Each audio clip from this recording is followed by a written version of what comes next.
দাঁড়ান দাঁড়ান দাঁড়ান একটু লাইনে থাকেন।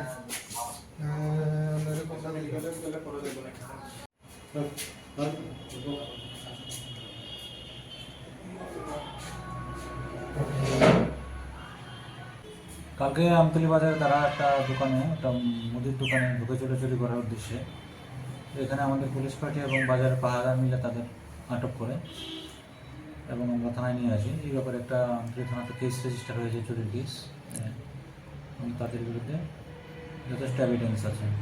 একজন নাম পল্টু দে, একজন বিশাল দে, আরেকজন রামপ্রসাদ পার্সি। ওরা স্বীকার করেছে এবং উপস্থিত সাক্ষীরাও তা দেখেছে।